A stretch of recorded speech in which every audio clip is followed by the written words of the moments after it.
Thanks so much for having me here. This is really great. It's true, I was a musician, and my favorite joke about that life is that I made literally hundreds of dollars as a jazz musician.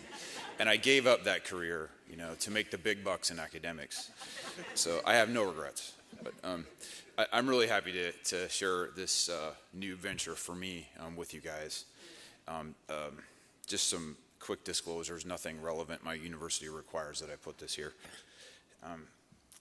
So I got into this field of using smartphones to measure cognition because as a neuropsychologist, the tests that we administer have this crazy amount of variability. Like if you look at these tests, it just looks terrible, the type of data we're getting from this. And some of the things that we do is we make composite measures of cognition, and that helps a tiny bit, but it's still a big mess. And you've got people who are normal showing massive practice effects, showing drastic variability from assessment to assessment, and this was really frustrating to me. So I looked into the literature to look at what we see with reliability because I'm trying to plan clinical trials, I'm trying to plan intervention studies, and the number of subjects that were required to show a beneficial effect was just insane. We were looking at thousands and thousands of subjects. And so I looked in the literature at very common cognitive tests, and we find these types of reliability. So we all remember from Stats 101, if you square this correlation coefficient, you're explaining at most 50, maybe 60% of the variance. And I treat cognition as any other biomarker. And if I came up with a PET tracer or some other CSF marker and I said I have a retest reliability that looked like this, I don't think any of us would want to use it. So it's still very frustrating. And then when I looked in our own sample at retest reliabilities, granted these are 1 and 3 years apart, the numbers were even worse. So this is the actual type of reliability that we're seeing in our studies. And particularly pay attention to the column on the right, because these are 30 to 40-year-old people who are non-mutation carriers, and they have a retest reliability that's explaining at most 25, maybe at maximum 30% of the variability. And specifically because I study Alzheimer's disease, I'm very interested in memory, and those tests are terrible. So that's what got me into this. So, of course, everyone realizes that cognitive assessments are very artificial. We do them in an office sitting across from a person.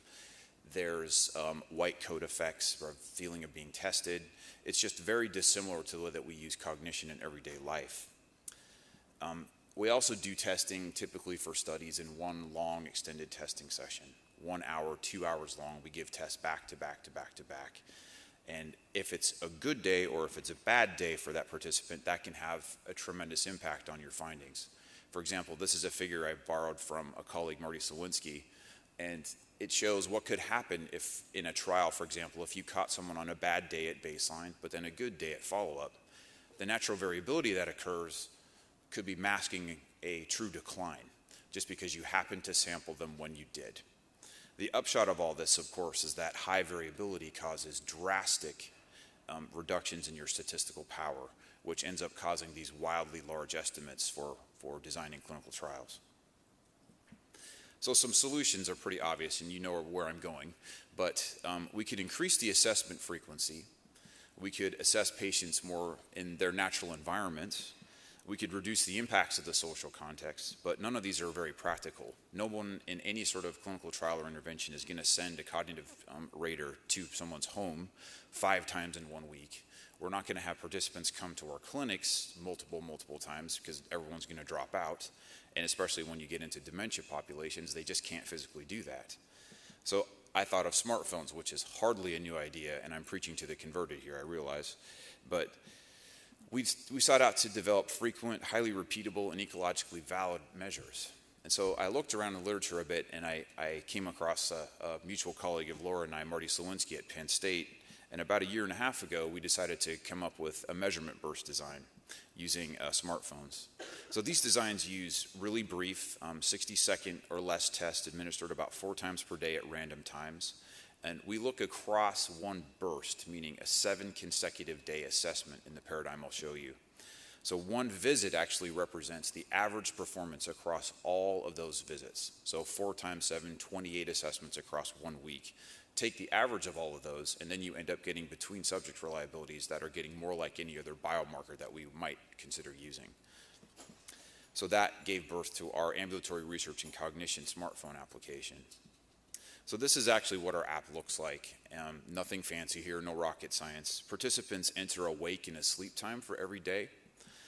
They get a notification that it's time to take a test. And yes, this is in French because I couldn't find the English one.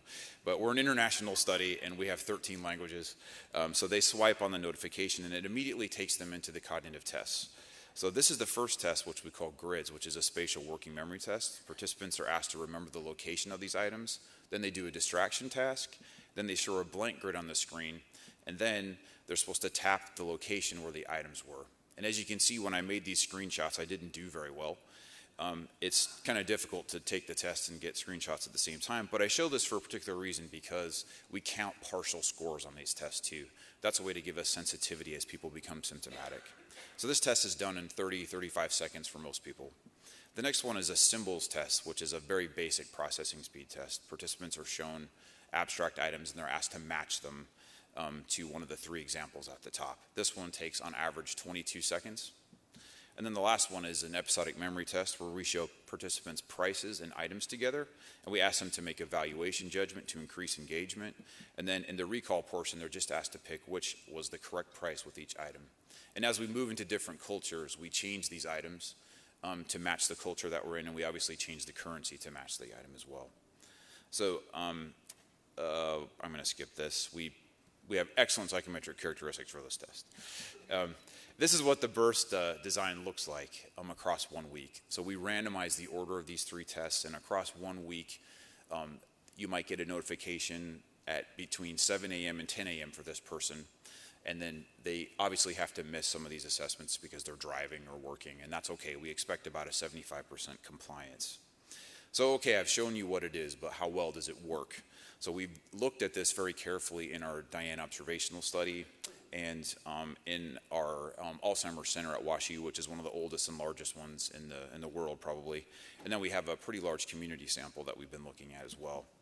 So in our DIAN cohort, we assessed 10 subjects for 1 week, 5 of which have one of these causal mutations for Alzheimer's disease. And we've also looked in our Alzheimer's participants, and we have about 40 people that have completed this thus far. Higher scores are worse on these tests, and so you can see that our older participants are doing worse. They're all completing about 20 to 22 assessments out of the 28, which is about what we wanted, 75% compliance.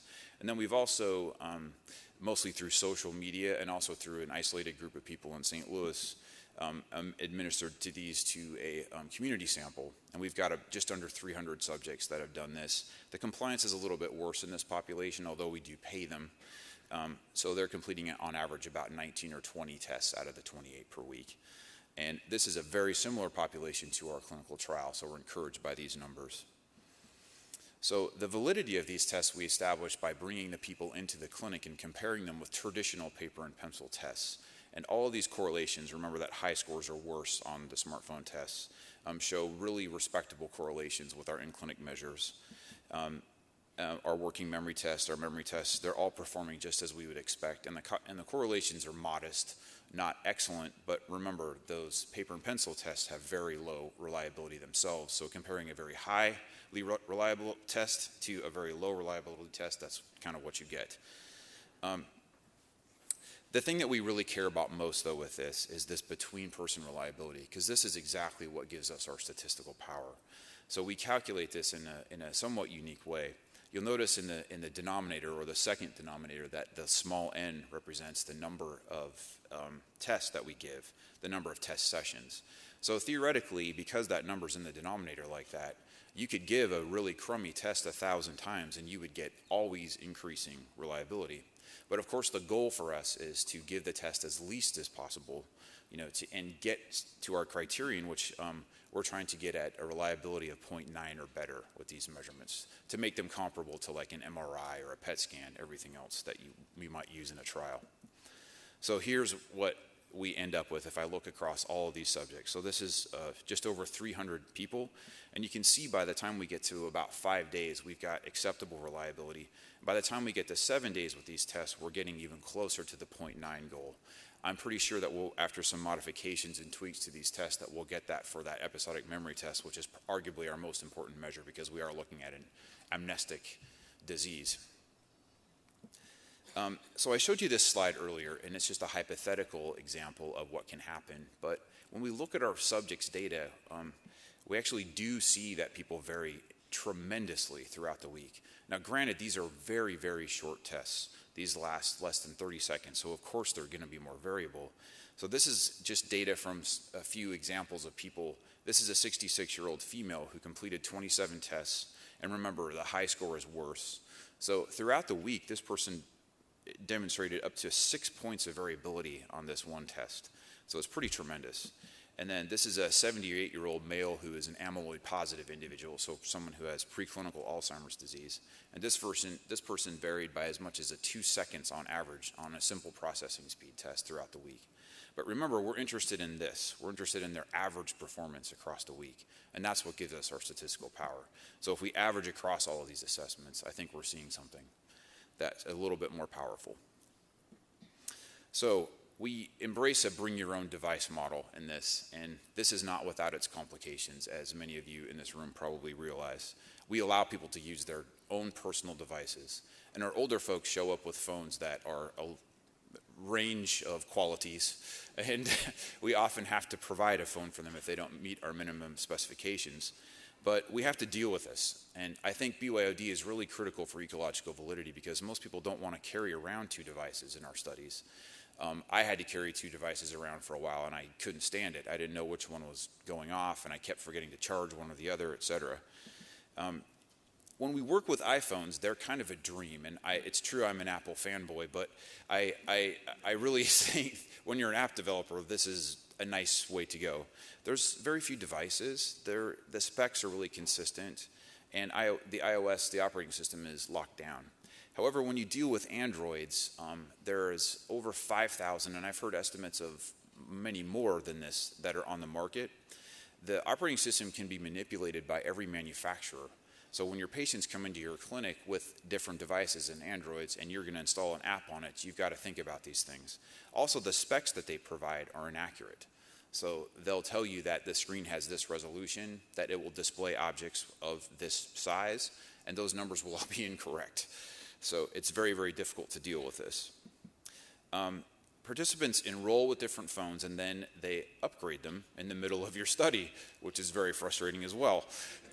So we have to have a way to deal with this. So there's between subject, between device variants, and then we have within subject, between device variants, if that makes sense. So the way that we've come up with evaluating this, I'm excited about. I'm not sure it's the best way to do it, and I had some great conversations with people last night about some alternatives, is we came up with a latency timing device that's made by Google, and I saw that, Laura, okay. It's a latency device that Google engineers built. But their way to look at tap latency, for example, after building this brilliant device with all these incredible technical specifications, was to stick it on a ballpoint pen, which was amazing to me that they would spend all this time to develop this, and then that's their protocol. So, of course, this has problems because you tap incorrectly, you double tap, etc. Didn't work so well. So this is the fun part. We got into building robots to test phones and devices. And this one on the right is our first prototype that we built. And you can see it doesn't work very well. We 3D printed all the parts, and it kind of flops around and stuff. And it's also an endless source of inappropriate jokes. But so we've since upgraded our robot, and this is our new machine, and it's extremely precise. And it records this tap latency, which is the time from physical contact of the screen to when the kernel is actually recording a response. And we put a 3D rhino head on it. We 3D printed a rhino head just to make it look awesome.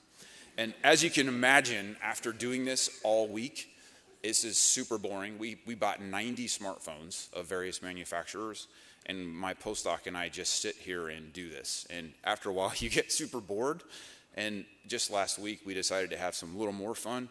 And we added a flamethrower to the rhino head, and I may or may not be spraying ether on the flames. This is not WashU property, by the way. I don't want anyone to report back to my supervisors. And then after work, when it got dark, we turned the lights out, and we brought a smoke machine in. Anyway, I just thought it'd be fun to show you that. But this is the actual results of these very scientific studies. We test these devices under normal power mode and low power mode, and we're just showing you the iPhone data because, as usual, Android is being difficult. And you can see it actually makes quite a bit of difference. So when we tax the load on these devices and we test tapping, so this is 25,000 taps where we manipulate the, per device, where we manipulate the CPU load, and you can see that that tap latency increases. Not a huge amount. I mean, we're talking like 40 milliseconds difference maximum.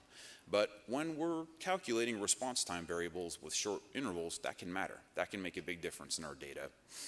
The last thing I want to say, and I'm done, okay, I'm done, I see the stop, is that this is an open source model. So we were very graciously given funding by some outstanding foundations, and this is totally open source and available.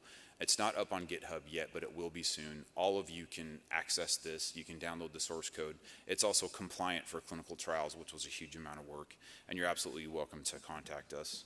So I've already basically said everything here, so I'm not going to repeat it. But I think this is how the future is going in clinical trials, and I'm really happy to be a part of it. I really want to thank my postdoc, Andy Ashenbrenner, and Rennie Bateman, who's the PI of DIAN-TU, for believing in me and my funding sources, and of course to our participants and families. So thank you so much.